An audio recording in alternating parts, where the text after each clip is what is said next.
The square of Brindlemark had been built for festivals and hangings, depending on the season. This morning, it was dressed for both. A wooden platform rose at the center like a crude stage, rough planks stained by old weather and older blood.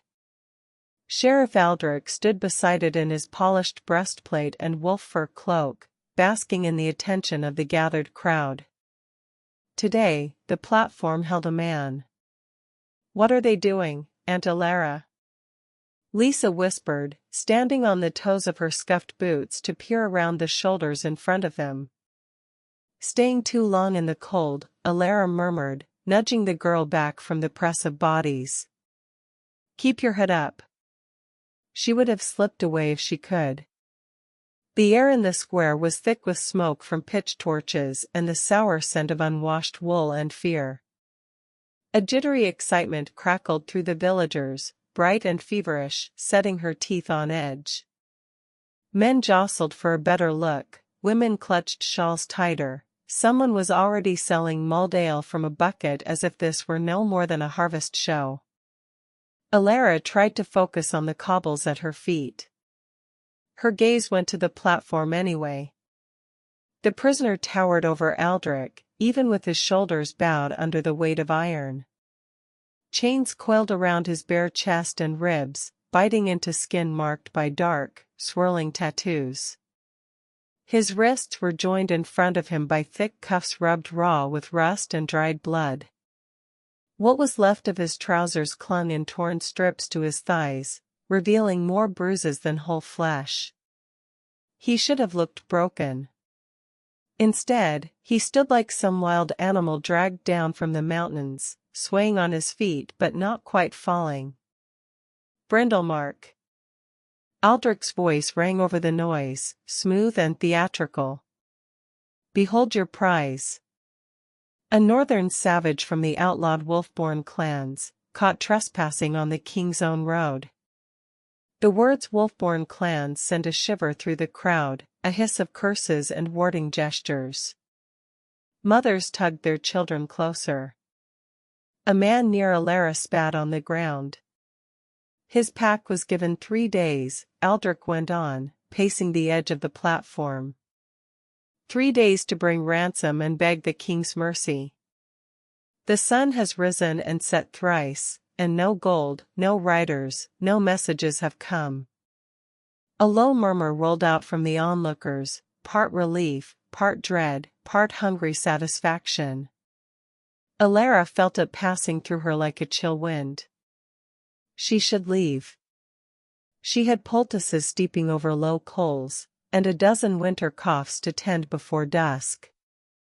Still, her feet edged her closer to the front. From here, she could see the wound. It puckered over the prisoner's left shoulder, a ragged puncture surrounded by blackened veins that spidered down his chest. The flesh around it was an ugly mottled gray, as if something were rotting him from the inside out. Even over the sharp sense of smoke and wet wool, Alera caught a bitter, metallic tang that made the back of her throat tighten. Not an ordinary injury. Not ordinary poison. "The law is clear," Aldrich declared. "Restitution must be made. 6 silver coins to the crown, or this man's service until the debt is paid." He swept his arm wide, as if displaying a fine horse instead of a bleeding captive. "Who will buy it? Who among you could not use a strong back and broad shoulders before the winter storms?" The prisoner's head lifted a fraction. He still hadn't spoken, but his gaze moved across the sea of faces with slow, measured attention. Eyes the color of molten amber, wolf gold, Alera thought with a lurch, locked briefly with hers, assessing and utterly unafraid. She looked away first. People muttered, calculating. 6 silver was more than most of them would see in a season, even for a healthy laborer. For a Wolfborne raider half dead on his feet, poisoned by God knew what? It was a cruel joke. "Come now," Aldrich coaxed, the showman's smile slipping around the edges. He could plow a field in a day, haul timber, mend stone. Not in that state, Alera thought. Not by nightfall, if someone doesn't clean that wound. The healer in her couldn't stop cataloging the signs, the tremor in his knees as he fought to stand, the sheen of sweat across his skin despite the thawing cold, the faint hitch in his breath that spoke of pain every time his chest rose. He was dying where he stood. "If he doesn't rip your throats out first," someone called from the other side of the square. Laughter rippled through the crowd, sharp and mean. A man with flour on his sleeves crossed himself. "Devil's blood, that one. Look at his eyes. Should have cut his head off and been done," another muttered. Near the front, a lanky apprentice bent, fingers closing around a loose stone from between the cobbles. He weighed it in his palm, grinning, the way boys did before they threw at crows. Alera's muscles tightened. The stone left the boy's hand, arcing up toward the platform.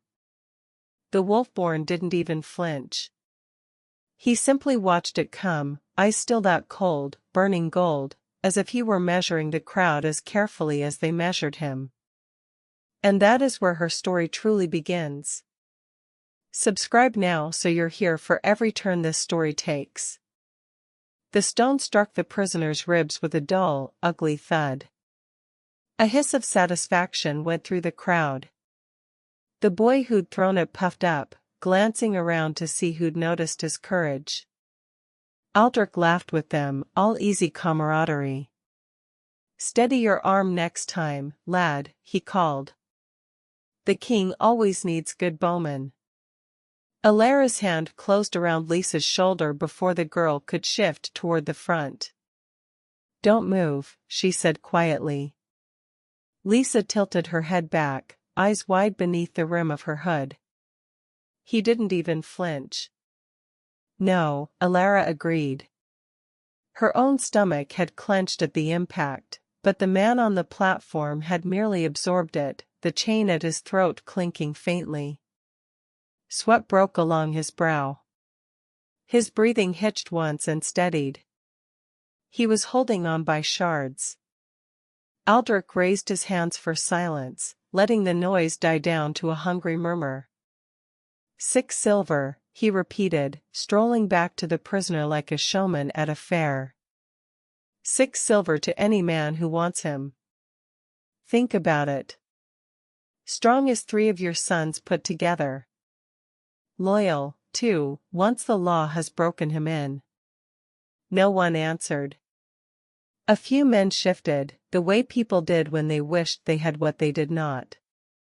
Most just watched. Aldrich's smile thinned. 5, then. 5 silver. A bargain, I say. The only reply was a gust of wind carrying the scent of snow from the distant hills. Alera could feel every coin she owned, heavy and reassuring against her hip in their small leather pouch. 2 silvers and a scatter of copper bits. Winter rent. New bandages. Salt. Oats.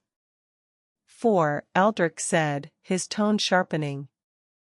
I'll not be accused of stinginess on market day. 4 for a Wolfborne, someone scoffed. You're the stingy one, Sheriff. Pay us to take him off your hands, more like. More laughter. The sound had a serrated edge. 3, Aldrich snapped. 3 silver and I'll chain him to your door myself. The crowd rustled, calculating again. 3 silvers was closer to reason. Not close enough. Alera swallowed, her throat suddenly dry. If no one bought him, what then? Would they drag him back to the little stone jail and let that poison finish its work? Or hang him, like the rust stains on the platform whispered? Her fingers flexed against Lisa's cloak. The girl's small body was rigid with a mixture of fear and fascination. If no one takes him, Lisa whispered, will they kill him? Alera opened her mouth. Closed it again. Her grandmother's voice echoed from years ago, sharp as the crack of a switch. You keep your head down, child. You mend bones, not law. We owe these people nothing but silence. She had survived this long by agreeing. The prisoner's knees buckled, just once. It was barely more than a tremor, a hitch in that stubborn, defiant stance. His chains rattled softly as he caught himself. The black veins around his shoulder wound pulsed like ink. 2 silvers in her purse. 1 dying man on a stage. 2, Aldrich ground out, each syllable bitten. 2 silver coins, and I wash my hands of this northern filth. The square went quiet. 2 silvers was still a fortune to most of Brindlemark. To Alera, it was everything. Every herb she would not buy. Every loaf she would stretch with boiled roots instead of grain. Lisa's fingers crept into hers. Aunt Alera. I know, Alera whispered. On the platform, the prisoner's head turned toward her. Slowly, as if each movement weighed the world. Their gazes met again, gold on gray. It felt like stepping too close to the hearth, like reaching barehanded toward a flame. Something in his eyes flared, recognition or challenge or something older than either. The crowd blurred at the edges of her vision. Don't, her grandmother whispered in memory. Don't drag us back into their wars. 2 silver, Aldrich said stiffly. Last call. Alera exhaled. Her life had been measured in small, careful choices. How much feverfew to boil, which villager's broken bone she would set even if they couldn't pay. When to bite her tongue and when to hold her temper. This wasn't careful. 1 silver, someone called mockingly from the back. And that's generous for a half-dead dog. I said 2. Aldrich's hand went to the hilt of his sword. The crown will not be mocked. Alera heard herself speak before she had decided to. 2 silver, she said. I'll take him. Lisa's hand squeezed around hers so hard it hurt. Heads turned, a rippling pivot of faces until the weight of the square's attention landed on her. The press of people seemed to fall away, leaving Alera suddenly alone in a ring of space. Aldrich's eyes narrowed. Mistress Wynne, he said, his voice smooth again, but with something brittle beneath. You can't possibly. You named the price, she replied, forcing her voice not to shake. I have the coin. The law doesn't bar a healer from buying a prisoner, does it? Murmurs swept through the crowd. Witchwoman. Edge dweller. Potion maker. Some spat. Some looked interested. For a heartbeat, Alera thought Aldrich might refuse her anyway. He had never liked that she treated the poor for free, never liked that she lived just beyond his reach, under no husband's authority. But the platform wasn't only for punishment. It was for spectacle. To break his own auction in front of the town would be to admit he'd lost control. Aldrich's smile returned, curving like a knife. Of course not, he said. The king welcomes civic-minded generosity. He jumped lightly down from the platform and stalked toward her, hand extended. 2 silver, and the beast is yours. Alera let go of Lisa long enough to untie her coin pouch. The leather felt too light as she shook the silvers into her palm. They flashed once in the gray light, little moons. She pressed them into Aldrich's waiting hand. His fingers closed over hers for a moment, holding them there. Careful, Mistress Wynne, he murmured, low enough that only she could hear. Charity like this looks very much like sympathy. And sympathy for the king's enemies is a dangerous hobby. Alera met his gaze, feeling Lisa press in close behind her. I bought a man too sick to walk unaided, she said. If he dies under my roof, at least it'll be under a clean blanket. And if he doesn't die? Aldrich's smile sharpened. When he tears you apart in your sleep, remember I offered you safety. A respectable home. A husband to keep you in line. She pulled her hand back. I'll take my chances with the Wolfborne. The words were bolder than she felt, but it was worth it for the way his jaw tightened. Aldrich stepped aside with a flourish, gesturing to the platform. As you wish. Untie him. 2 guards climbed up, grumbling, to unhook the chain from the central post. The prisoner's arms dropped with the sudden loss of support. For a moment he simply stood there, swaying, as if the idea of moving had become foreign.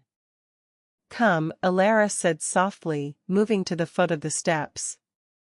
Can you walk? He looked down at her, eyes unfocused. Close like this, she could see stubble darkening his jaw, the hollows beneath his cheekbones. Heat radiated from him, wrong and too intense, like someone had banked a fire under his skin. His lips parted. The word that came out was not in the king's tongue. Harsh syllables, rolling like distant thunder. His voice was low and rough, as though it had gone unused for days. I don't understand, she said. Try your weight on me. She stepped up, ducked under his arm before she could lose her nerve, and heaved across her shoulders.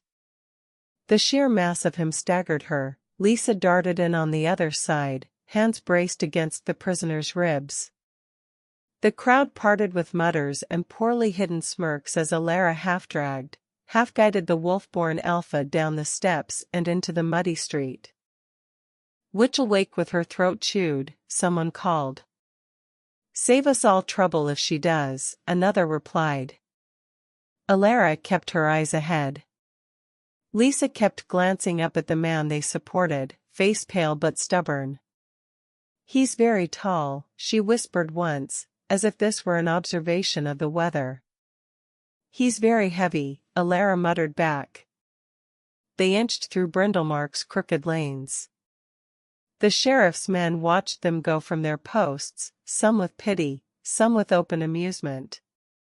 The town's regular smells, baking bread, tanned leather, goats, mixed with the metallic tang of the prisoner's blood and the bitter reek of whatever poison crawled through his veins. Beyond the last row of houses, the snow-dusted fields opened up, and Alera's small cottage came into view.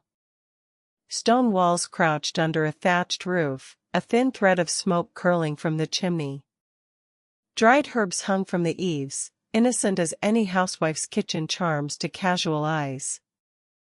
Nearly there, she told Lisa, whose face was flushed with effort. They reached the narrow path to the door. The man's weight shifted, he tensed, eyes flicking toward the dark line of forest on the far side of the field. For a heartbeat, Alera felt the power coiled in him, like a storm gathering behind his bones. He tried to pull away. Stop, she snapped, digging in her heels. Her shoulder screamed in protest. You can't even keep your feet. You want to crawl to the trees? His gaze locked on the distant woods, then dropped to her, sharp and wary. The chains around his wrists rattled as he tested them, as if only now remembering he was bound. Alera hesitated, then nodded toward the tree line. If you've the strength, go.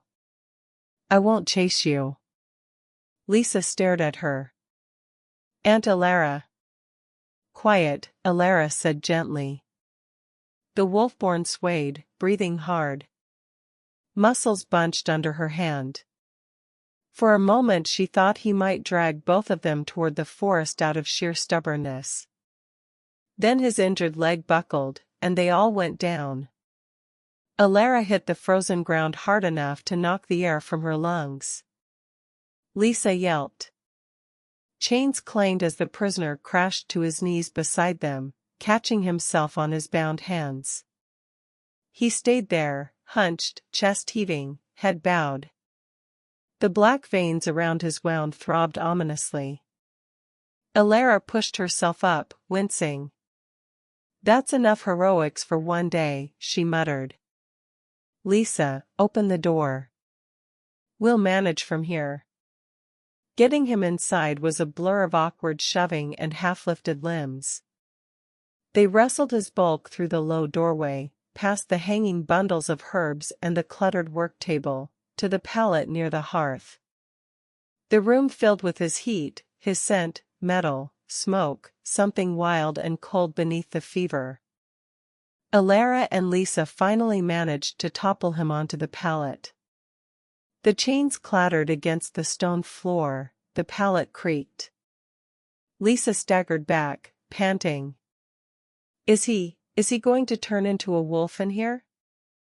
"Not if we keep him alive as a man first," Alera said, though she had no real idea whether that was true.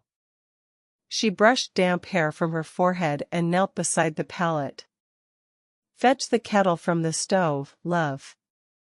And the green jar of willow bark."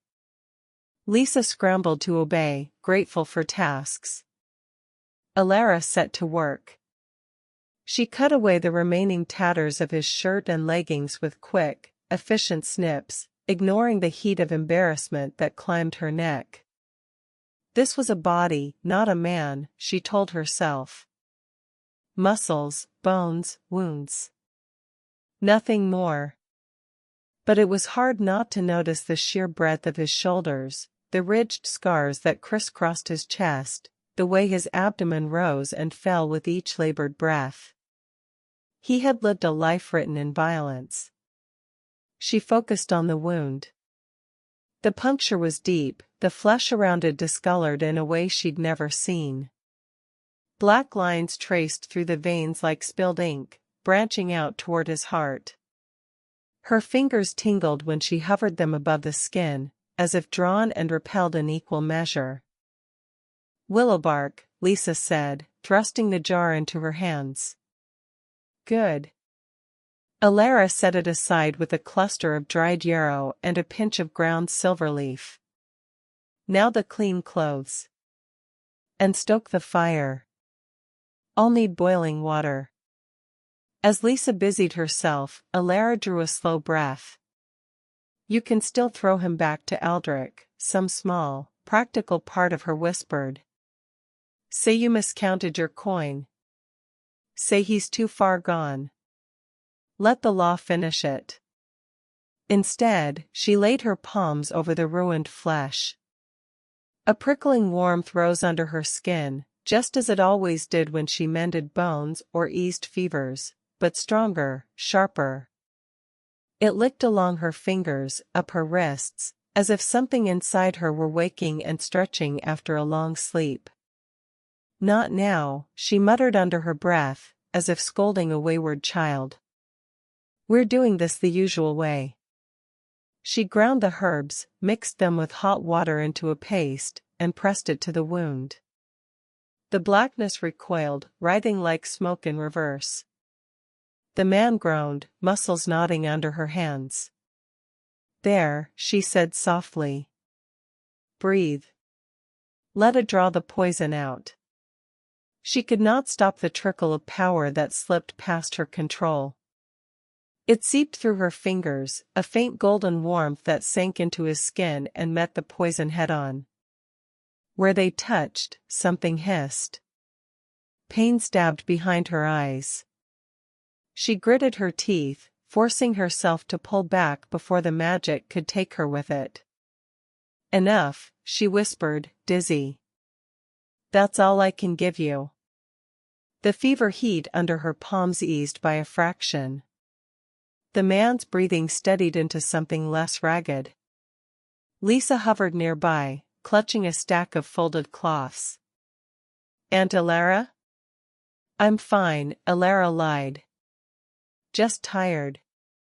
Help me bind this. Together they wrapped his shoulder, tied off the bandages, and wiped away the worst of the blood and dirt. Alera checked the rest of his injuries: bruised ribs, split knuckles, cuts that spoke of shackles and whips. He'll live, she said at last, more to convince herself than the girl. If the poison doesn't return. If Aldrich stays away. If the king's men don't decide they want him back. Lisa's mouth tightened. If, she echoed. Alera smoothed blankets over the prisoner's broad frame. Go wash up. Then bed. And listen to me, Lisa. She caught the girl's chin gently, making her meet her eyes. We don't speak of this to anyone. Not the neighbors, not the baker, not the old women who come for teas. No one. Lisa swallowed. Because he's Wolfborne? Because people are afraid, Alera said. And afraid people do foolish, cruel things. We'll let him mend. Then we'll decide what to do. Lisa nodded, serious. I won't tell, she said, and padded off to the little sleeping alcove. The cottage grew quiet.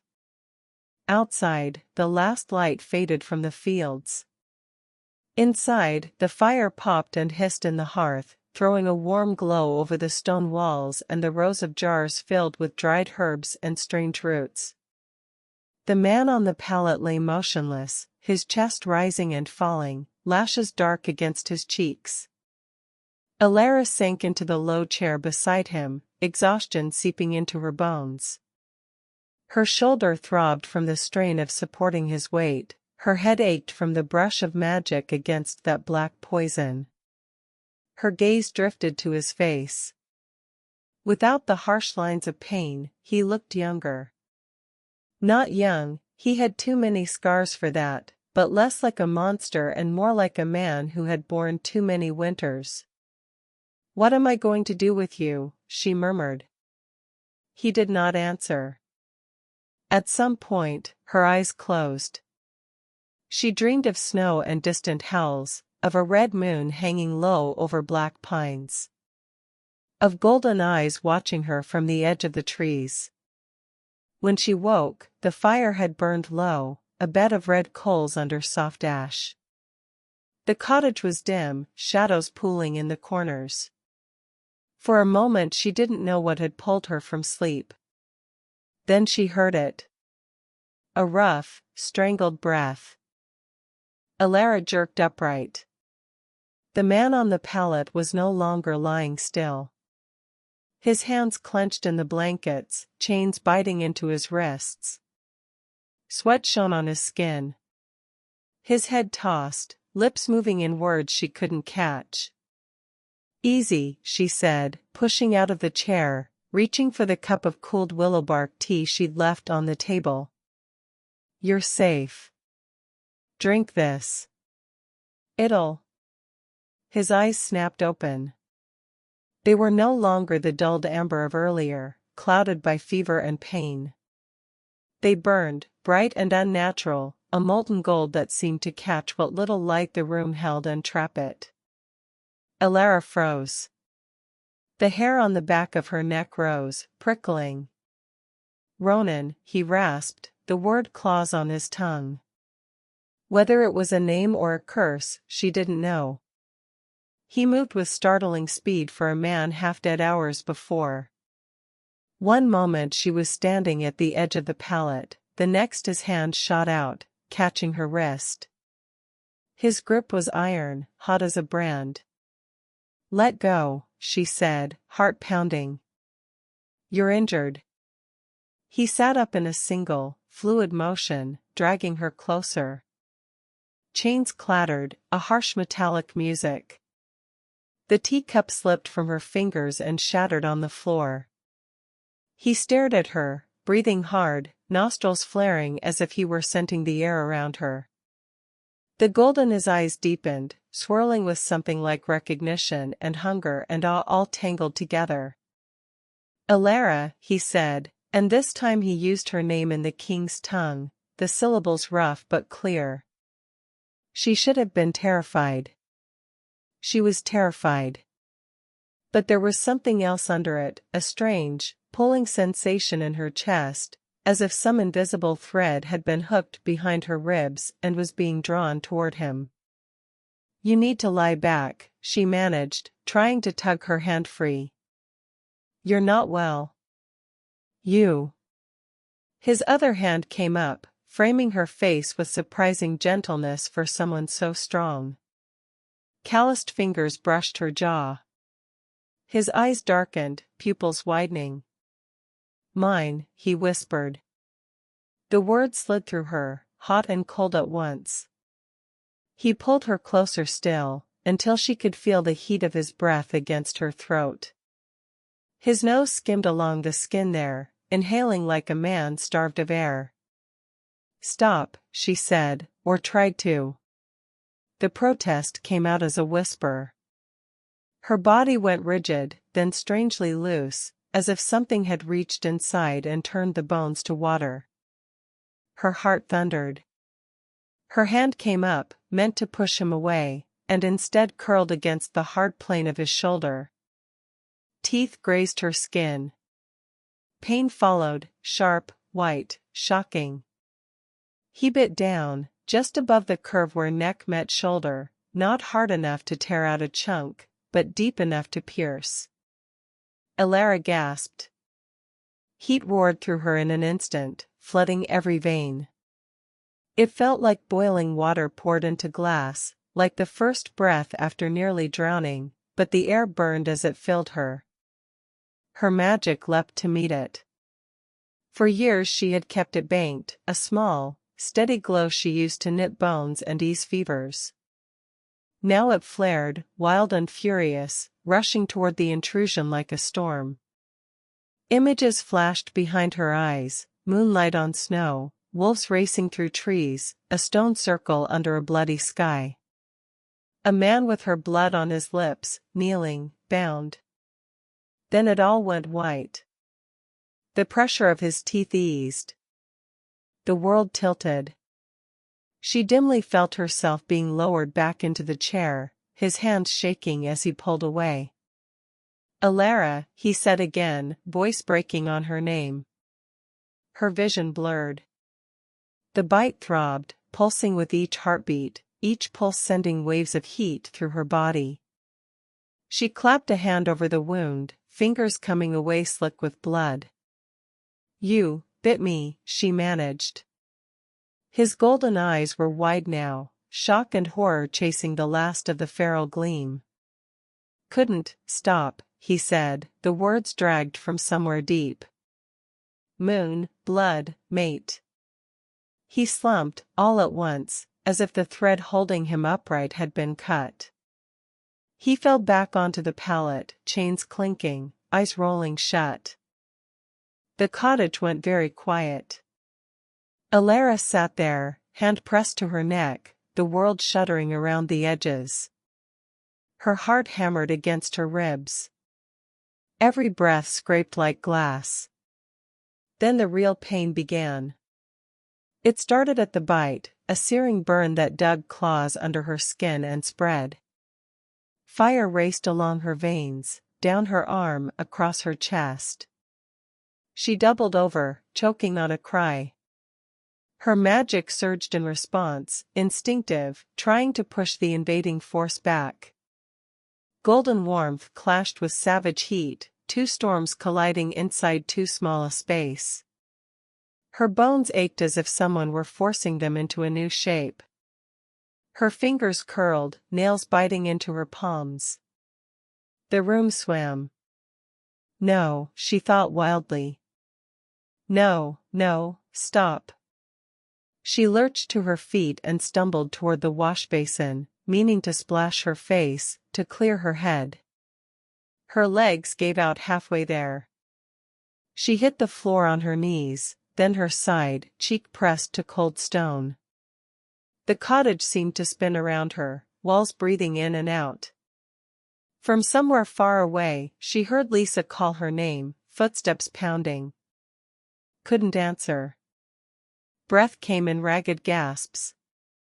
Her last coherent thought, before the darkness surged up and swallowed her, was not of Aldrich or the king's laws or the coins she'd spent. It was of burning gold eyes and the feel of teeth against her skin. "What did you do to me?" she whispered, though the man on the pallet was long past hearing. The question followed her down into the black. Dawn came gray and thin, sliding through the small window over the hearth. Alera jerked awake on the cold floor, every muscle stiff, the stone pressing into her hip. For a moment she lay there, listening to the slow, steady crackle of the fire and Lisa's soft breathing from the alcove. Her neck throbbed dully. She lifted her fingers to the bite and hissed. The skin there was tender, a raised crescent beneath her touch, but the wound itself had closed, leaving only an angry ring of bruised flesh. No infection. No fever heat. She pushed herself upright, wincing as her body protested. Her senses felt, sharpened. She could hear the individual pops of sap in the burning logs, smell the faint sweetness of dried thyme hanging from the rafters, the metallic tang of old blood, the musk of the man on the pallet. Her gaze snapped to him. He lay as she'd last seen him, but his color was better, the gray tinge faded from his skin. The black veins around his wound had retreated, pulling back from his heart. His breathing was deep, even. Alive. Alera pressed the heel of her hand to her breastbone, where something restless and unfamiliar paced behind her ribs. The bite had almost healed overnight. So had he. Something had changed inside her, something wild and frightening and powerful, something that did not feel entirely like hers. And that, she knew with the cold certainty of a coming storm, was only the beginning. Alera pressed the heel of her hand harder against her breastbone, willing the restless something inside her to be still. The bite had almost vanished. So had the poison in the stranger's veins. "None of this makes sense," she whispered to the empty cottage.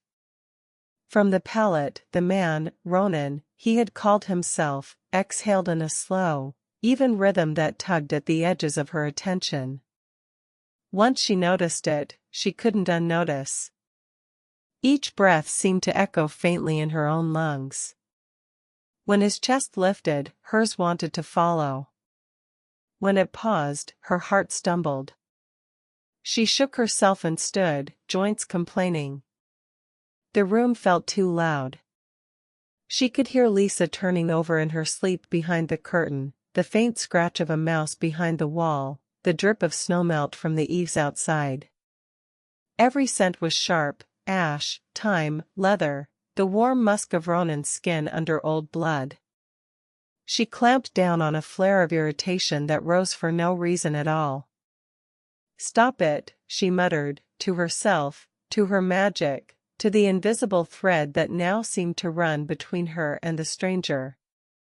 Lisa poked her head through the curtain, hair tangled from sleep. "You're talking to the air again," she said around a yawn.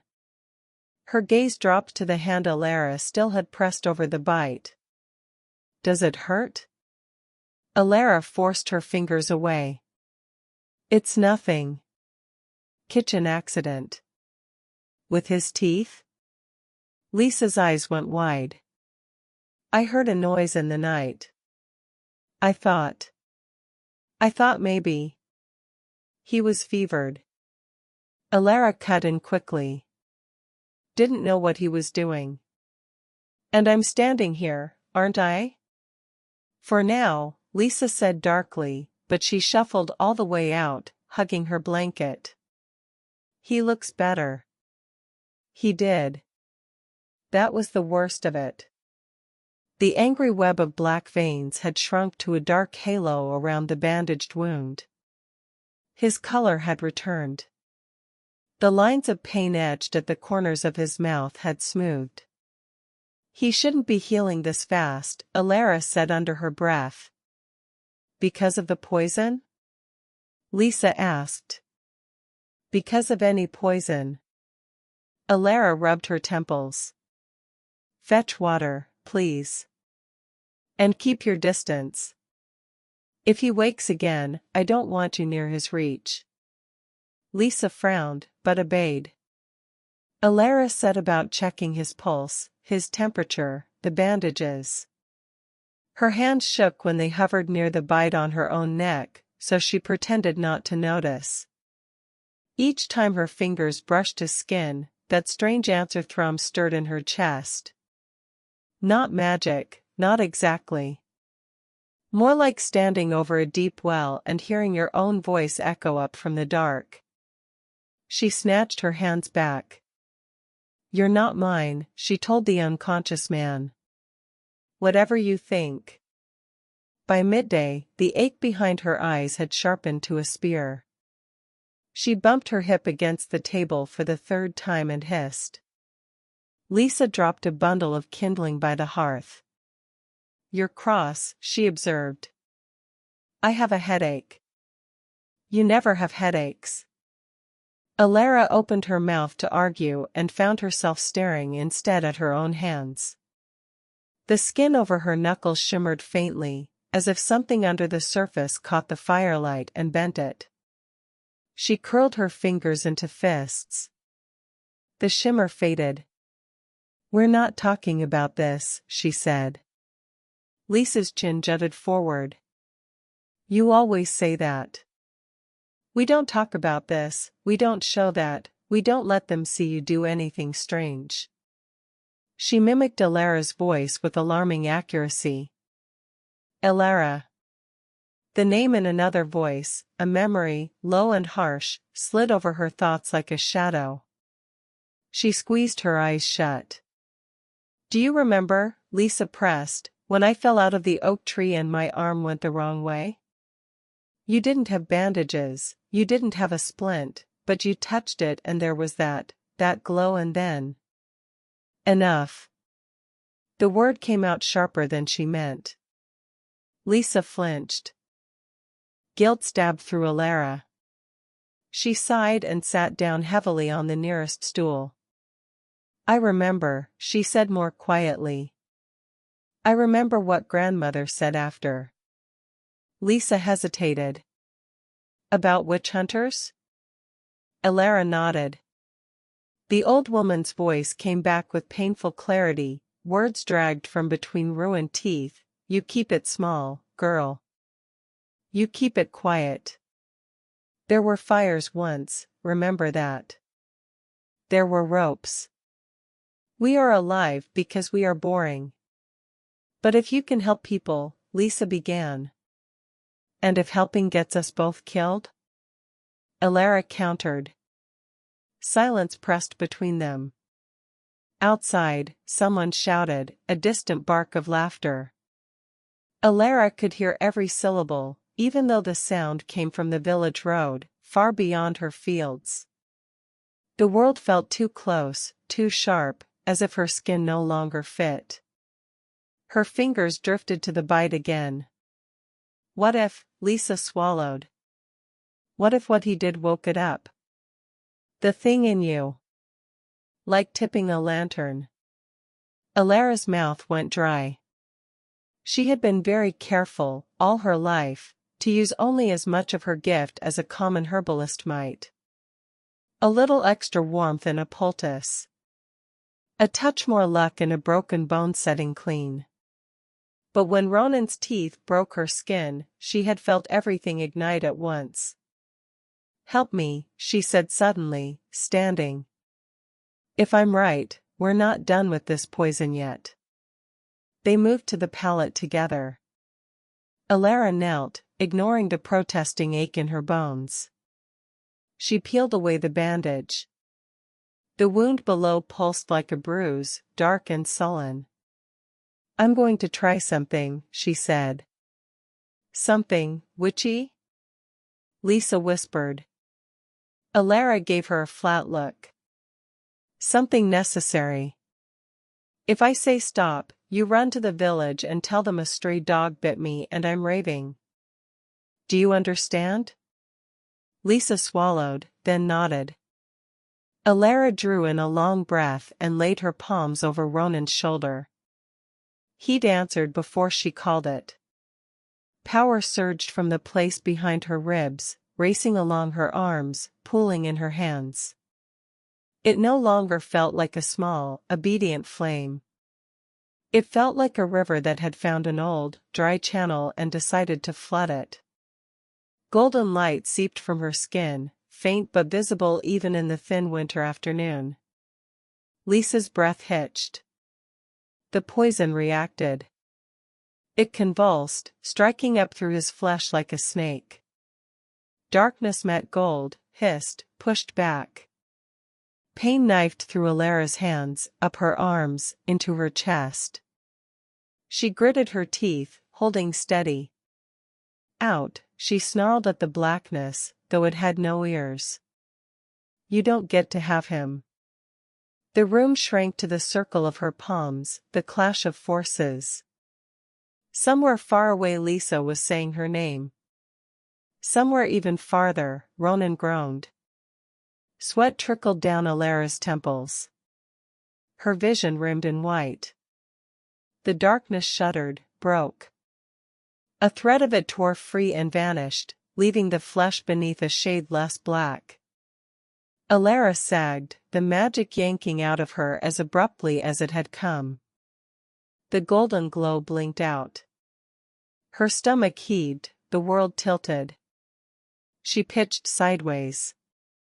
Small hands caught her shoulders, barely keeping her from cracking her head on the stone. Alera. I'm fine, she rasped, though she felt as if someone had hollowed her out and left nothing but trembling skin. On the pallet, Ronan drew in a long, shuddering breath. His fevered flesh had cooled, his brow no longer shone with sweat.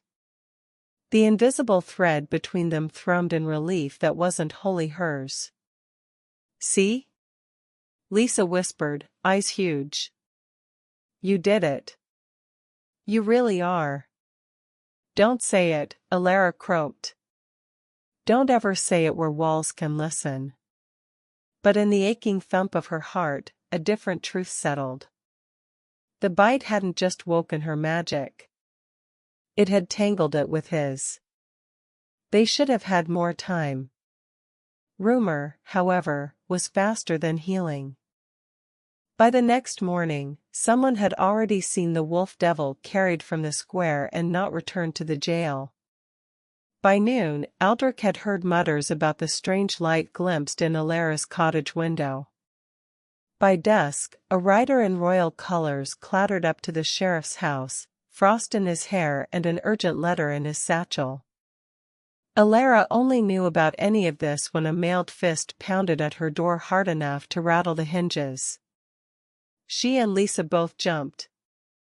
Ronan, still unconscious, didn't move, but the answering jolt in Alera's chest told her his body did not like the sudden intrusion.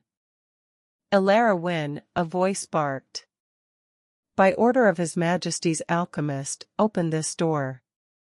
Lisa's face went white. The king's.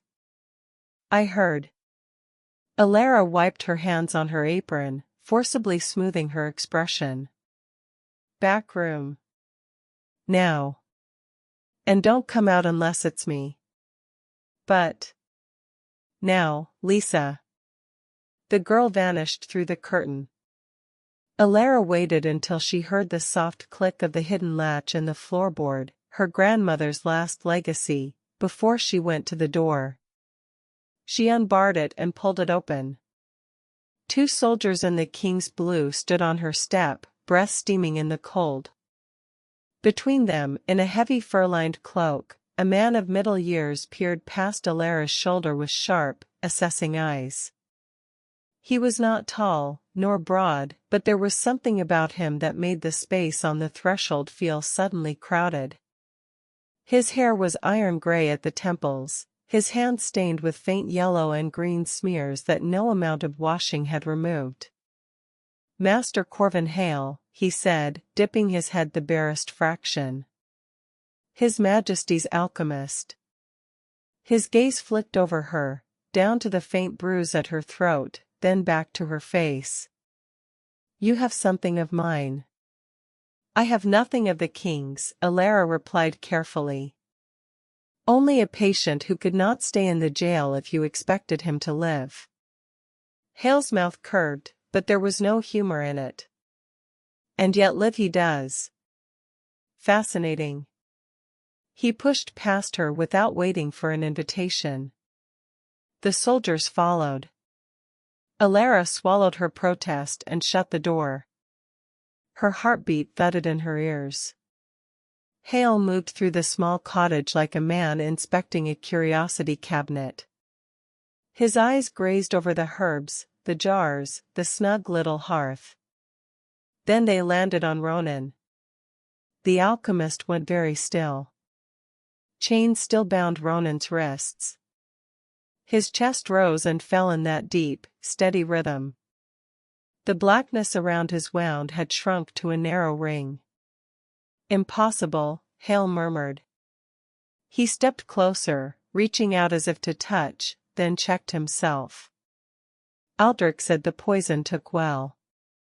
I made this batch myself. It should have killed him twice over by now. Alera's hands clenched in her skirts. I cleaned the wound. Applied herbs. Kept him warm. Do not insult me, woman. His tone sharpened. I have watched men rot from this concoction. There is no poultice on this side of the sea that can halt it. Yet here he lies, stubbornly alive. He turned to her fully, eyes bright.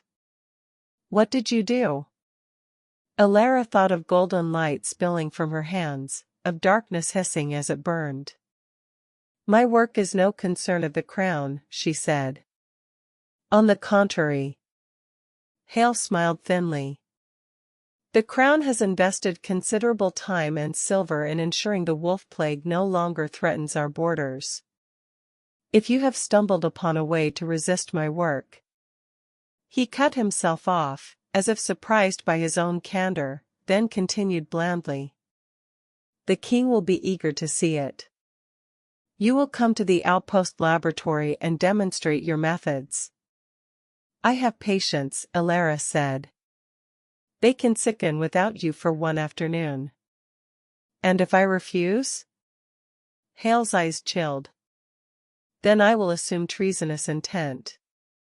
A woman who can undo the king's weapon and refuses to share that knowledge must have some loyalty to wolves. And traitors, Mistress Wynne, are not treated gently. Cold slid down Alera's spine. She glanced involuntarily toward the back curtain. Hale's gaze followed the movement, sharp as a knife. Dress warmly, he said. The ride is not long, but the wind is bitter. And bring whatever herbs you require. I wish to see your miracle in action. The outpost squatted on a low hill above Brindlemark, a tangle of stone buildings and timber palisades. Alera had seen it often from the fields, its narrow windows like watching eyes, but had never been inside. Hale's soldiers led her through a gate and down a corridor that smelled of lye and something metallic. The laboratory was colder than she expected. Shelves lined the walls, crowded with glass bottles and stoppered vials that glowed faintly with strange colors. Copper and glass contraptions twisted together like frozen snakes, catching the light from narrow, high-set windows. On one table, a wolf's skull rested on a stained cloth, its empty sockets filled with shadow. Alera's stomach rolled. Efficient, isn't it? Hale said, shrugging off his cloak. Science requires order. He gestured to a clear space on a central table. Lay out your tools. We will begin with your blood. My, what? Hale produced a slender knife, its blade thin as a whisper. Whatever you did to that prisoner, it came from you. Your touch, your gift. The word tasted sour in his mouth. I wish to see how your blood reacts with the compound. No, the refusal burst out of her before she could soften it. You said you wanted to see my methods on poison. Bring your venom here and I'll show you herb work. I'm not bleeding for your king. He studied her for a moment, tapping the knife against his gloved palm. You are afraid, he said. I am sensible. You have an interesting neck wound for a sensible woman. Her hand flew to the bite. Hale's eyes gleamed. Ah, he murmured. So the Wolfborne marked you. That explains some things. Alera forced her hand down. He was delirious. And yet you still live. Hale tilted his head. Do you know what happens to most humans who take Wolfborne teeth? She said nothing. Their bodies tear themselves apart trying to decide what they are, he said pleasantly. Unless, of course, the flesh already remembers being something more than human. Heat crawled up Alera's throat, half fear, half anger. You know nothing about me. I know enough. He stepped closer. The king has not forgotten the witch purges, Mistress Wynne. Any bloodline that survived them did so by crawling very deep under rocks. If you have found a way to make that bloodline useful, he smiled. His Majesty may be more inclined to keep you alive. He held out the knife. No, Alera said again. Whatever you plan to do with that poison, I won't help you make it stronger. For a moment, the air between them trembled. Then Hale sighed. A pity. I had hoped cooperation might spare us the uglier tools. He nodded to the soldiers at the door. Take her to the grove. If she insists on herbs, we will let her fetch them under guard. Alera's heartbeat kicked. The forest, she asked. Unless you keep wolfsbane in your cupboards, he said dryly. I want to see what grows where your kind feels strongest. Her kind. She said nothing as the soldiers seized her arms and marched her back out into the cold. The forest pressed close around them, all black bark and blue shadows. Snow crunched underfoot. Alera's breath fogged the air. 2 soldiers walked ahead, another behind with a hand on the hilt of his sword. Hale had not bothered to come. The king's pet alchemist did not dirty his boots in the undergrowth if he could help it. Keep moving, the rear guard grunted when she slowed to catch her breath. I can't dig roots with my hands tied, Alera snapped. He grunted again but loosened his grip. Don't try running. We've orders to bring you back breathing, not intact.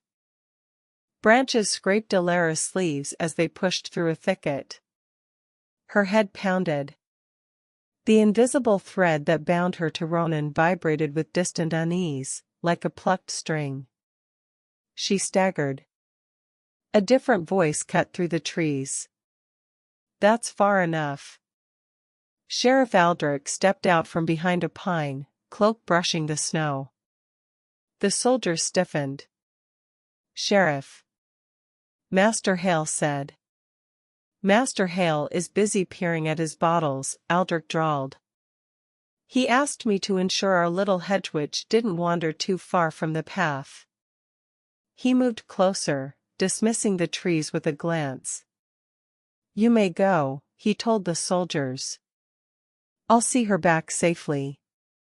You can tell the alchemist she tried to run and I put the fear of the king into her. The men hesitated, eyeing Alera. Aldrich's smile didn't reach his eyes. Or you can tell him you refused a direct order from his sheriff. I'm sure he'll be fascinated to test his toxins on you next. They left. Alera watched their backs until the trees swallowed them, every instinct screaming that being alone with Aldrich in the woods was worse than any laboratory. He turned to her, expression slipping into something rawer. "You've been busy," he said. "Hiding the wolf in your little den. Playing nurse to the king's enemies.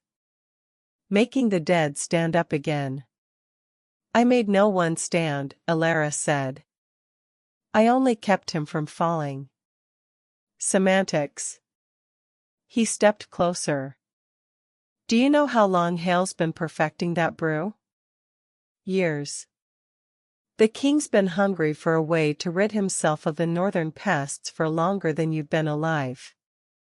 This poison is their answer. Quiet. Efficient. No need for messy wars." "And you help them," she said. "Of course I do." He spread his hands. "I serve the crown. I poison the wells the Wolfborne drink from. I lead hunting parties with tipped arrows. Do you know how much gold that loyalty has earned our little town?" Alera's stomach twisted. "Why tell me this?" she asked. "Because you ruined it," he snapped, temper flashing. "You dragged their test subject out of my jail and made him survive the unsurvivable. Hale may be curious now, but when that curiosity fades, he'll remember he likes neat stories and clean ledgers. A miracle healer does not make for tidy accounts."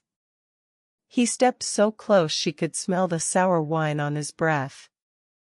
"You and your brat are exposed, Alera. The villagers will talk. The crown will listen. Unless—" He lifted a hand, brushed a strand of hair back from her cheek with mock gentleness. "Unless you let me fix it. Marry me. Move into my house. I'll tell Hale you tricked me, that the wolf died after all. I'll say whatever keeps his knives out of you. In return, I own whatever it is you can do." Her skin crawled. "You'd turn me into a weapon," she said. "I'd turn you into a wife," he corrected. "The rest would simply be duty." "No." The word felt like a stone, solid and final. His hand closed around her arm, bruising. "Think carefully. Without me, you're one accusation away from a pyre. With me, you're respectable." "I would rather burn," she said. His eyes went flat. "So be it." He shook her hard enough that her teeth clicked. Pain flared at her bitten shoulder, then rolled outward in a wave. The world lurched.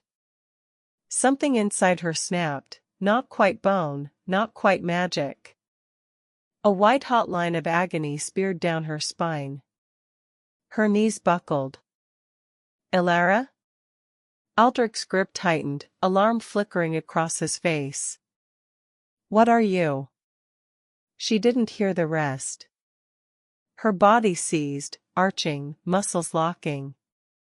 The air was too thin. Her skin too tight. She could feel her magic rushing to the bite again, clashing with a different force surging up from the mark Ronan had left. Wolf and witch slammed together inside her. She screamed. The sound barely left her throat before it twisted into something lower, rougher, almost a growl. Her fingers spasmed, nails lengthening, scraping furrows in the snow. Distantly, she heard Aldrich curse. "Hale was right," he said. "You're tainted." The forest answered with another sound. A deep, rolling growl shuddered through the trees. Aldrich spun, dragging Alera against him like a shield. "Who's there?" he barked, sword rasping from its sheath. The underbrush rustled. Shadows moved. Wolves stepped out into the clearing. They were enormous, twice the size of any she'd seen at the edge of fields, for dark as storm clouds except for one, whose coat shimmered silver-gray in the thin light. Their eyes glowed red in some, gold in others. They fanned out, circling. Aldrich's breath came quick. Back, he hissed at them, shoving Alera forward. I carry the king's seal. I'll have your heads for carpets. The silver wolf padded closer. Alera's vision wavered, but even through the haze of pain, she felt the pull toward that shape. The invisible thread between her ribs yanked, taut. The wolf's lips peeled back from white teeth. Aldrich shoved Alera away and swung his sword. The wolves moved as one. They were a blur of fur and teeth and fury, slamming into the soldiers Hale had left on the path, tearing weapons from hands, sending men screaming into the trees. Aldrich staggered back, slashing wildly. A brown wolf snapped at his arm, drawing blood. He cursed and bolted, crashing through the brush. The pack let him run. The silver wolf came to stand over Alera instead. She lay in the snow, shaking, vision flickering in and out.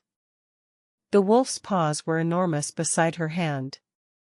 Its breath puffed white. Gold eyes stared down at her with an expression she couldn't name. Ronan, she whispered, though she didn't know how she knew. Light shimmered along the wolf's flanks, rippling like heat over snow. Bones shifted beneath fur. Limbs lengthened, twisted. The air around him wavered. When the glow faded, a man knelt where the wolf had been. Ronan. He was still bare-chested, still shackled, though someone had shortened the chains. His wound was a dark scar on his shoulder. His hair hung in wild tangles around his face. His eyes were the same molten gold. Alera, he said, voice raw. He reached for her. Relief slammed into her as hard as the wolf's arrival had. The thread between them sang like a plucked harp. Then the pain surged again, drowning everything else. She reached for him and missed. The forest spun away into black. She woke to stone. Cold, not the soft give of her own palate. The air smelled of smoke and fur and something wild, pine sap and wet earth and the copper tang of many bodies in close quarters. She opened her eyes. The ceiling above her was a web of dark beams. A hearth burned in the far wall of the chamber, its flames licking around a spit. Shadows of people moved between her and the light. She wakes, a woman's voice said. Alera pushed herself up on her elbows. Her limbs felt limp and light, as if they belonged to someone else. A woman with braided gray hair and sharp, clever eyes stepped into view. She wore leather and wool, not the linen of southern folk, and a necklace of carved bone. I am Mara, healer of the Thorn clan, she said. You are far from Brindlemark, witch child. Alera blinked. Where? Highcairn Keep, another voice answered. Ronan. He stood a few paces away, chains gone. Fresh clothes clung to his frame, dark trousers, a fur-lined vest that left his scarred arms bare. He looked stronger than he had at any point since she'd first seen him, though exhaustion shadowed his eyes. Those eyes were not blue. Not anymore. Highcairn, Alera repeated faintly. The name carried old stories of northern strongholds, places where the king's men did not go without armies. You took me north? You were dying, Ronan said simply. Her hand flew to her neck. The bite throbbed under her fingers, deep and strange. What did you do to me? She whispered. Ronan flinched, just barely. Mara answered instead. He claimed you, she said. Fool boy. Alera stared between them. Claimed. As mate, Mara said bluntly. In the Wolfborne way. His teeth in your flesh, his wolf in your blood. It is a bond we reserve for our own kind, girl. Not for fragile little humans. I didn't know, Ronan said hoarsely. I was fevered. The poison. But your wolf knew, Mara cut in. It smelled her on the platform. It decided for you. Alera's pulse thundered. Untangle that, she said slowly. You're saying I'm bound to me, Ronan said. Soul to soul. Life to life. She stared. Laughed, once, a short, disbelieving sound that hurt. I am a healer from a border town. You are, what? Some warlord with a wolf problem? A muscle jumped in his jaw. I am Ronan Thorn, Alpha of the Thorn clan, he said. Heir to the Wolfborne throne. The words fell like stones. Images flashed, the way the pack had surrounded him in the forest, the deference in the way the other wolves had dipped their heads, the silver shimmer of his fur. You're their leader, she whispered. And you are his mate, Mara said. Which makes you ours, if you survive. If, Alera echoed, throat dry.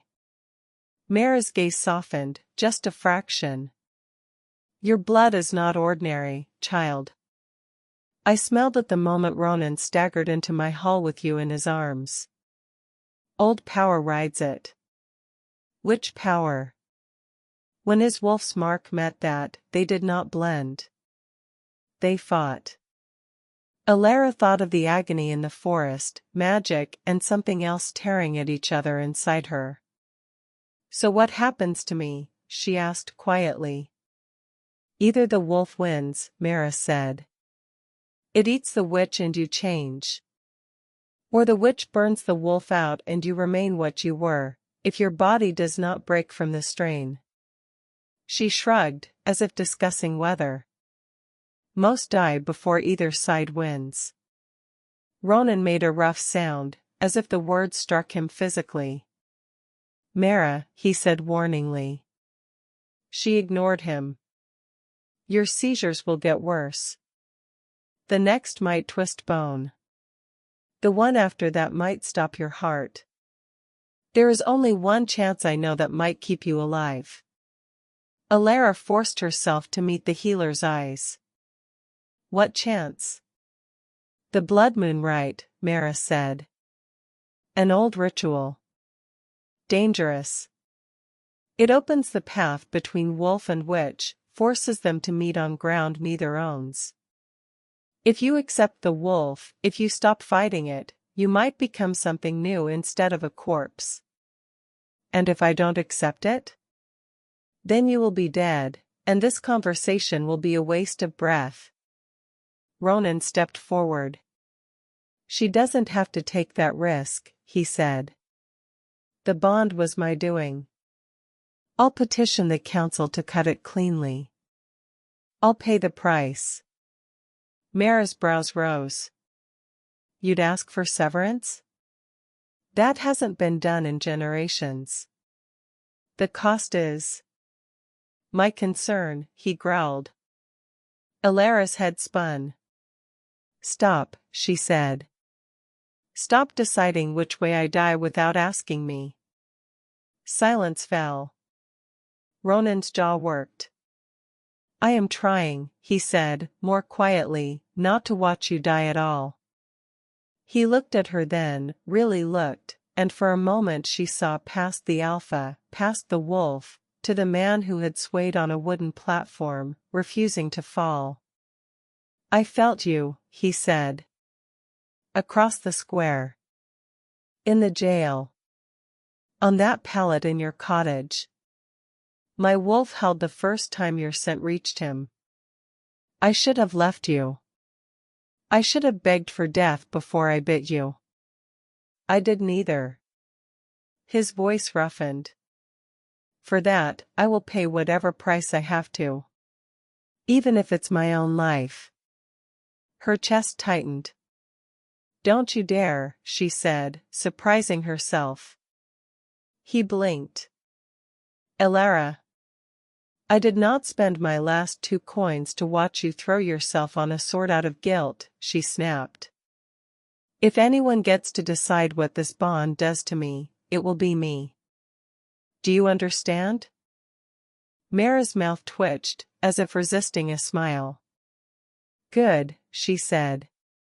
You'll need that spine, witch child. The moon is full tonight. Bloody as a butcher's apron. If you're ever to attempt the rite, it must be now. Ronan's hands curled into fists. Mara, there must be another way. There is not, she said. Decide quickly. The moon does not wait for your fear. Alera's heart hammered against her ribs. She thought of Lisa, hidden in the cottage floor, waiting for a knock that might never come. Of the villagers' mutters, of Hale's cold fascination, of Aldrich's sour wine breath in the forest. Of the wolves circling her in the snow, red eyes bright. Of the way her magic had flared when Ronan bit her, furious and alive. Fear pressed in from all sides. So did something else. Hope, maybe. Or sheer stubborn refusal to be a pawn in anyone's hand, king, sheriff, alchemist, or alpha. She took a breath. What do you need for this rite? Mara's eyes gleamed. Your blood, your courage, and his presence, she said. The rest is mine to arrange. She turned away, barking orders in a language Alera didn't know. People moved, shadows, murmurs, wolves' low rumble from somewhere below the keep. Ronan lingered at her bedside. You don't have to do this, he said. Yes, she replied. I do. Because if I don't, I die hunted and afraid. If I do and live, maybe I become something the king's poison can't touch. He stared at her for a long moment. I felt the bond the moment you stepped onto that platform, he said softly. Even half dead, I knew. You smelled like storm rain and wild herbs. Like home. Heat flushed her cheeks. You were unconscious. My wolf wasn't. A faint, wry smile tugged his mouth. He is less subtle than I am. She huffed a laugh despite herself. His smile faded. I am sorry, Alera. For the bite. For dragging you into my war. For all of it. I'm not sorry I dragged you off that stage, she said. Everything after is, still up for judgment. Her gaze softened.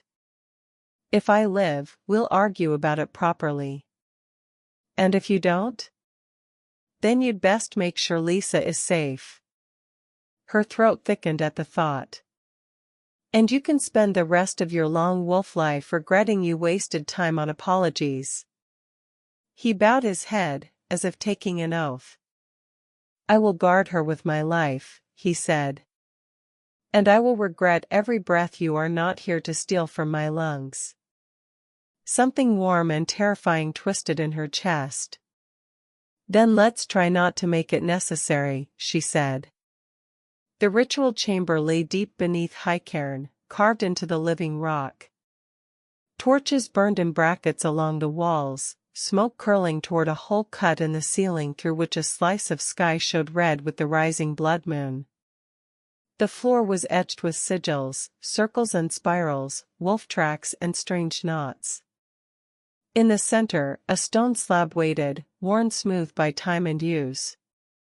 Alera lay upon it, chilled by the rock beneath her thin shift.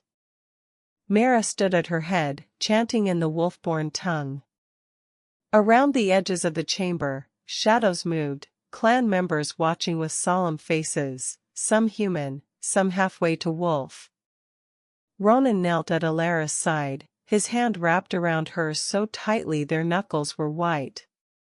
Breathe, he murmured when her chest hitched. I am, she said. For now. Mara pricked Alera's finger with a bone needle. Dark drops of blood fell into a stone cup, swirling with a silvery liquid that glowed faintly in the torchlight. Lunar essence, Mara said. Water left under the full moon for 13 months. It will open the path. Open it to what? Alera asked. To choice, Mara said simply.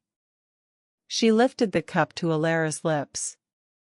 The liquid tasted of iron and frost and something wild, like biting into the wind on a mountaintop. It slid down her throat cold and then burned, settling in her belly like a coal.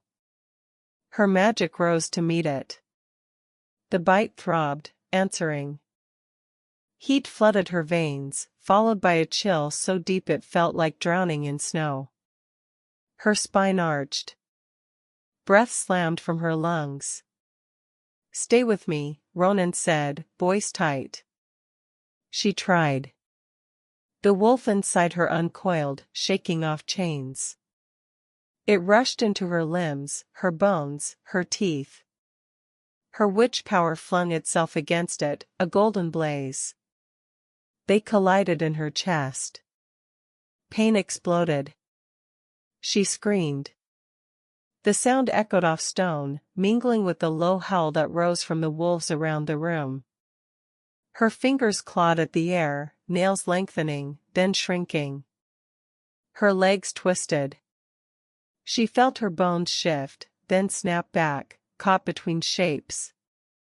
Images flashed in her mind, a forest under snow, a circle of standing stones, a red moon, a silver wolf running at her side. A girl hiding under floorboards. A man on a platform, bound and unbroken. She did not know which belonged to her, which to the wolf, which to the bond. Let it in, Mara's voice boomed, distant and close together. Stop fighting. You cannot kill the wolf without killing yourself. Choose, witch child. She couldn't breathe. She wanted to live. She wanted Ronan's hand to stay in hers. She wanted Lisa safe. She wanted the king's poison broken. She wanted everything. I can't, she gasped. You can. Ronan's forehead pressed to hers, his breath hot against her lips. Take my strength. Take my wolf. I give him freely. You are not alone in this. The bond between them flared, blinding. She felt him, his fear, his stubbornness, his wild joy in running under the moon, his crushing guilt over the bite, his fierce, bewildered tenderness for the woman who had bought him like a sack of grain. Warmth flooded her. Fine, she thought, or maybe said aloud. Fine. Come, then. She stopped pushing the wolf away. The pain changed. It didn't lessen, it shifted, the edges of it blurring into something else, heat and cold and pressure, yes, but also a sense of expansion, as if her skin were being asked to hold more than it had been built for. Her magic surged out to meet the wolf, not as an enemy, but as a net flung wide. They tangled. For one blazing instant, she felt huge, four-footed and sharp-toothed, moonlight on fur, earth's pulse under paws. Power roared through her, witch and wolf braided, impossible and right. Her heart stuttered. Then everything went very, very quiet. Far away, as if down a long tunnel, she heard Mara's voice snap something in the old tongue. Hands pressed against her chest. The bond to Ronan tugged, frantic. Alera, he choked. Alera, stay. Darkness closed in. Her last awareness was of his hand in hers, his thumb stroking her knuckles as if he could will them to stay warm. Then even that slipped away. Somewhere above, the blood moon sailed on. In the ringing silence of the chamber, Mara bowed her head. Her heart has stopped, she said. Ronan's fingers tightened convulsively around Alera's slack hand. No, he whispered. She's gone, Mara said softly. The alpha of the Thorn clan dropped to his knees beside the stone slab, a raw sound tearing from his throat that was neither human nor wolf, but something broken between. The world came back as mist. Soft, gray, endless. It curled around Alera's ankles, damp and cool, swallowing the horizon. The air smelled of heather and cold stone. Somewhere, water ran, thin and bright, like laughter she couldn't quite hear. She looked down. Bare feet. No bite. No scars. Her hands were clean and steady. Am I dead? She asked the fog. Not yet. Ronan's voice. He stood a little way off, near the lip of a cliff that dropped into nothing.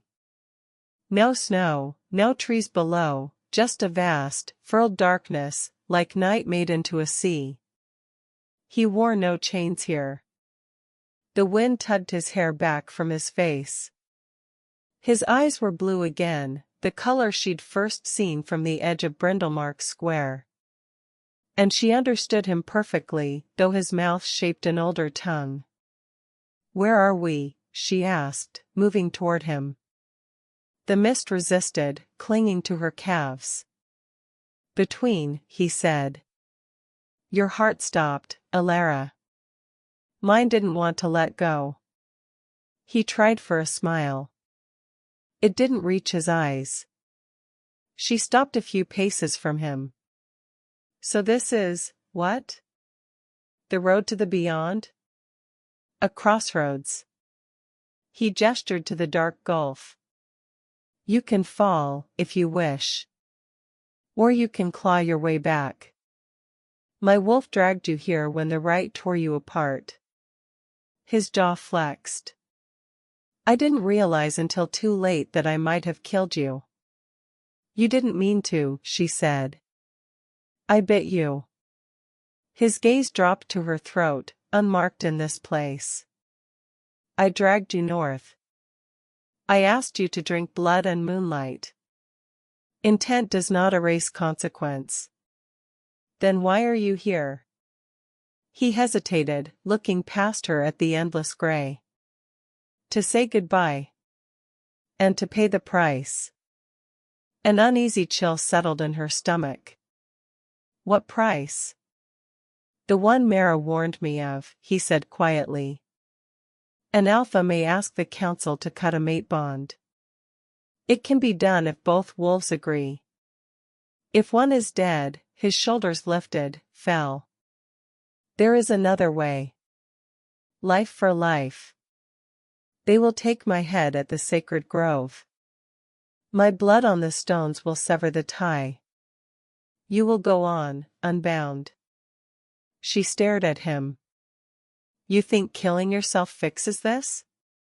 It keeps you from being hunted as my mate. It frees you from the wolf tearing you apart. He met her eyes then, and she saw the rawness he was trying to hide. I cannot watch you die. Not for my sake.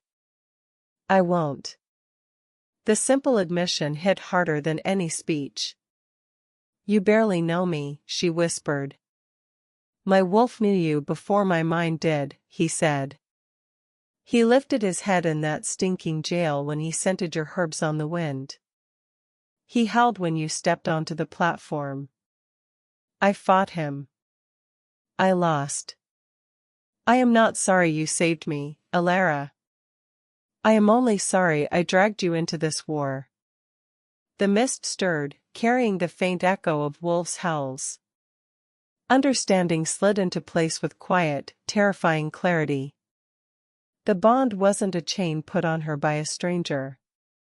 It was a door she'd been standing behind for years, too afraid to open. Witch and wolf, both hers now.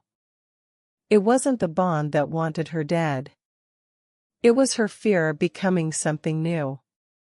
You love me, she said, more observation than question. His mouth quirked, pained. I do. And your plan is to walk off a cliff and leave me to sort out the rest? Ronan huffed a broken laugh. When you put it that way. Now she stepped closer until they almost touched. You don't get to decide this alone, Ronan Thorne. I chose to spend those coins.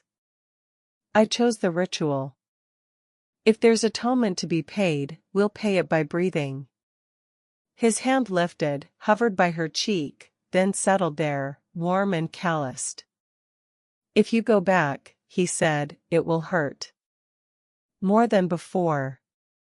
The wolf will not be gentle. Then it and I will have words. She swallowed. But if I don't? He glanced over his shoulder at the cliff. The mist thinned there, revealing the suggestion of shapes moving in the darkness below. I'll be waiting, he said softly. Beyond. He stepped back. Ronan. The wind rose, tugging at his clothes, his hair. He smiled at her one last time, aching and proud. Live if you can, Alera. Hunt if you must. I'll find you in whatever world lies past this one. And he stepped into the void. The mist rushed to swallow him. No. Her scream shattered the glen like glass. She came back with a gasp that tore her throat. Stone under her spine. Smoke in her lungs. Torches flaring. Alera, Mara breathed, leaning over her. By all the old gods. Hands pressed her shoulders. Someone pried dark fingers from her wrist. Her heart hammered against her ribs, wild and furious. She choked, coughed. Where is he? Ronan's presence hit her heartbeat later. Not his body, he wasn't near, but the absence of him, a yawning pulse somewhere to the northeast. The bond felt stretched thin, like a rope about to snap. She lurched upright. Lie down, idiot girl, Mara snapped. Your heart stopped for longer than is healthy. Where is he? Alera repeated, voice sharp as broken glass. Silence fell. Finally, Mara sighed. When your pulse failed, he invoked ancient law. Alpha's atonement. He goes to the sacred grove to offer his life for the death of his mate. Her gaze softened, pitying and exasperated at once. No one may interfere once the rite begins. Not even me. Ronan's pain flickered down the bond, faint, distant, but there. Resignation. Bone-deep sorrow. A terrible, stubborn peace. Alera's vision blurred. Like hell, she whispered. She swung her legs off the slab. The floor pitched, her knees buckled. Mara and another woman caught her. Stop, Mara hissed. You'll kill yourself before you make it up the stairs. I will not lie here while he dies for something I chose as much as he did, Alera snarled. Tears burned hot, she blinked them back. If your laws say I must stay, your laws can choke. Mara stared at her for a long beat, then sighed like a woman regretting every life choice that had led her here. You stubborn southern whelps, she muttered. Fine. Go break your bones on the hill, see if I care. She let go. Alera staggered through the tunnels of Highcairn, one hand on the rough stone wall, the other pressed over the bite that had started all this. Each step sent aches through her muscles, but beneath the weakness something else was rising. The wolf. Outside, the air knifed her lungs. Snow glittered in the failing light. She made it as far as the courtyard before her legs simply stopped listening. She fell to her knees in the trampled snow. The bond tugged again, Ronan kneeling, too, somewhere far ahead. The echo of cold stone beneath his bare knees. The weight of eyes on his bowed head. The bitter iron scent of the silver axe raised behind him. No, she whispered into the wind. No. I will not lose you. The wolf inside her stirred, pacing. It pressed against her ribs, against her skin, against every brittle, human fear she still clung to. Let me, it seemed to say. I'm afraid, she whispered. It didn't argue. It simply waited. She closed her eyes. Take me, then, she breathed. All of me. I can't run to him like this. So make me into something that can. Pain struck like lightning. Her spine bent, then snapped straight. Bones creaked, lengthening, shrinking, reshaping.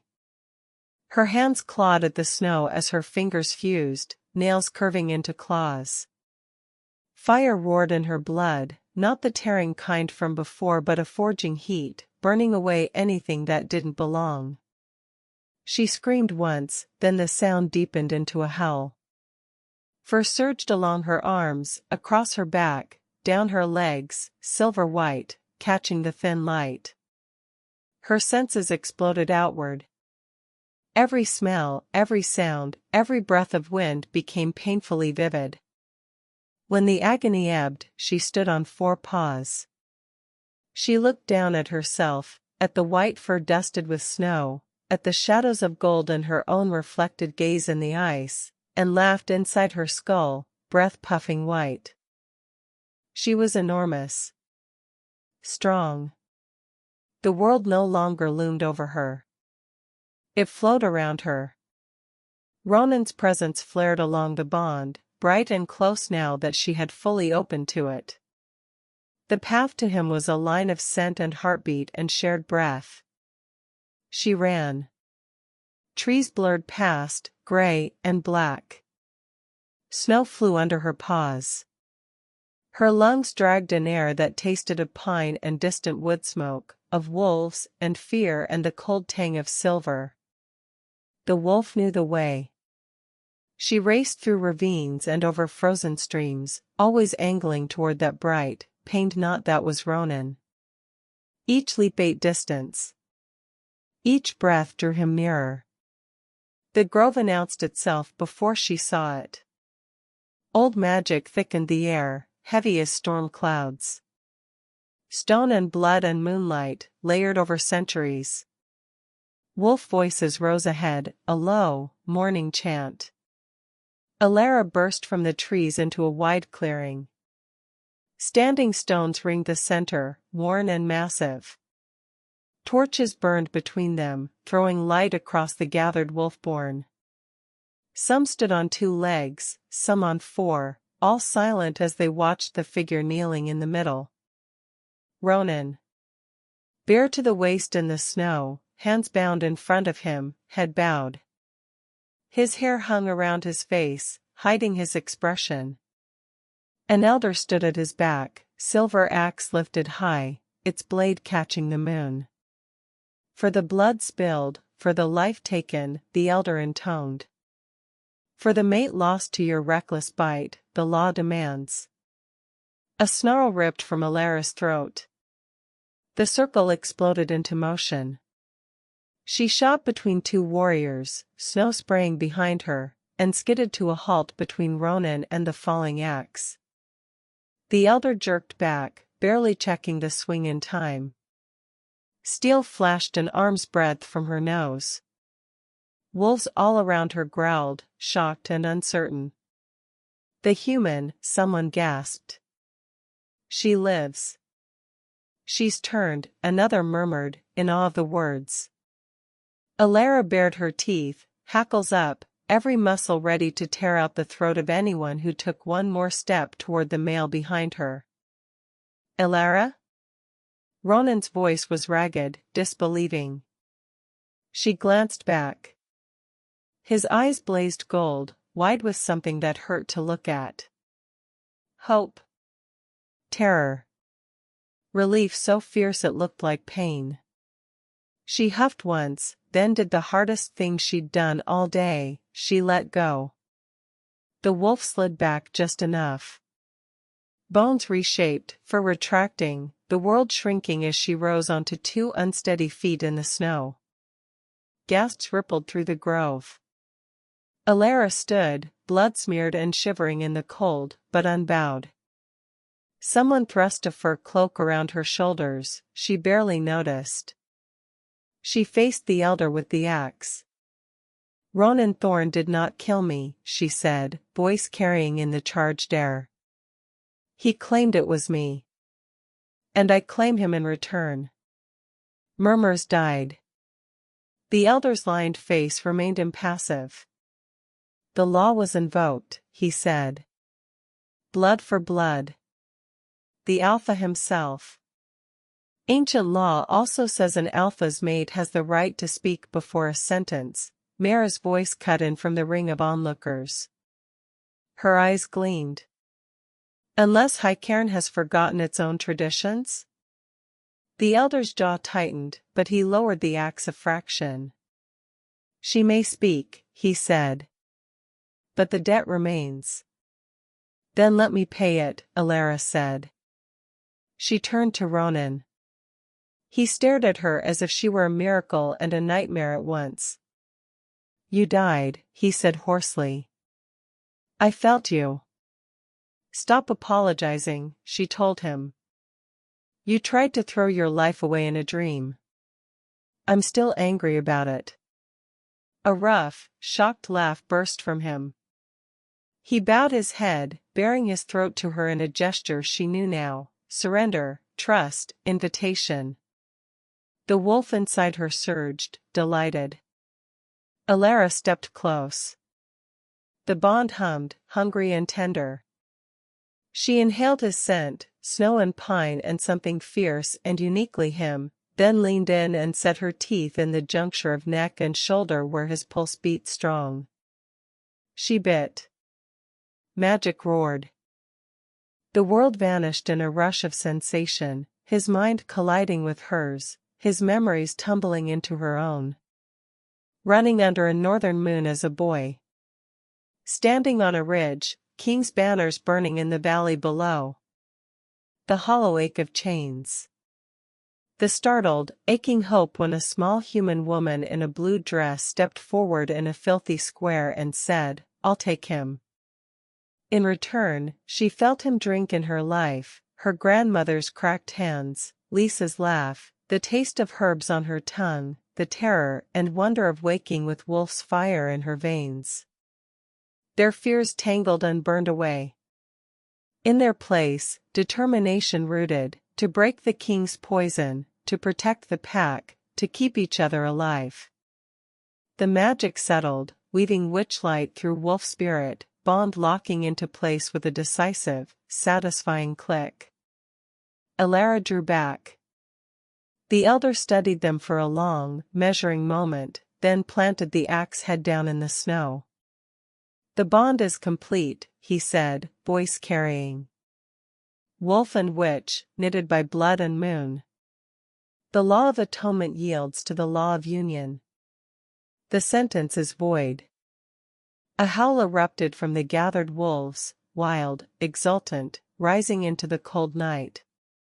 "Alera Wynn," the elder intoned over the sound, "you are Luna of the Thorn clan, mate to the Alpha, bound to his people as they are bound to you. Stand and be seen." Ronan's hands were freed. He rose beside her, taking her hand in his. Together they faced the circle. Wolves dipped their heads, some in shock, some in respect, some in wary curiosity. Mara grinned, sharp and proud. Ronan leaned close, his breath warm at Alera's ear. "How does it feel?" he murmured. "Being ours?" She squeezed his fingers. Through the bond she felt his bruised knees, his steady heart, his fierce, protective joy. It feels, she said, like the beginning of a very complicated life. Later, when the howls had faded and the grove lay quiet under the stars, they stood on a hill above Highcairn. The keep's torches burned below like a scatter of fireflies. The wind tugged at Alera's hair, her wolf stretched beneath her skin, content. "We still have a king who wants your people dead," she said. "An alchemist with poison that nearly killed you. A sheriff who knows too much and drinks too hard." "We do," Ronan agreed. "And a girl hiding under a cottage floor who thinks you hung the moon." Alera's throat tightened. "We'll get Lisa," she said. "We'll break Hale's poison. We'll make sure no one ever chains a Wolfborne on a market stage again." "We," he echoed, pleased. She glanced at him. "You vowed to protect her." "And me." "I did." He turned, resting his forehead lightly against hers. "And you?" "What do you vow, Luna?" The title should have felt heavy. Instead it settled over her like something that had been waiting for her shoulders. "I vow," she said quietly, "to stand beside you when the crown comes for your pack. To use every scrap of witchcraft and stubbornness I own to keep you alive. To make the king regret ever letting Master Hale near a cauldron." Warm satisfaction rolled down the bond from him. "Remind me never to stand on the wrong side of you," he said. She smiled, showing a hint of new sharp teeth. "Then don't." Far to the south, past the dark line of forests and the faint glow of Brindlemark, the king's banners no doubt still snapped over cold stone. Poison brewed in quiet rooms. Men like Aldrich sharpened knives. Alera lifted her muzzle, inside, in the place where the wolf lived, and howled once into the wind. Once, Brindlemark had called her a witch and outcast. Now, the Wolfborne called her Luna. And the king was about to learn what it meant when a witchwolf defended her mate. If this story caught your attention, subscribe and join us for the next chapter.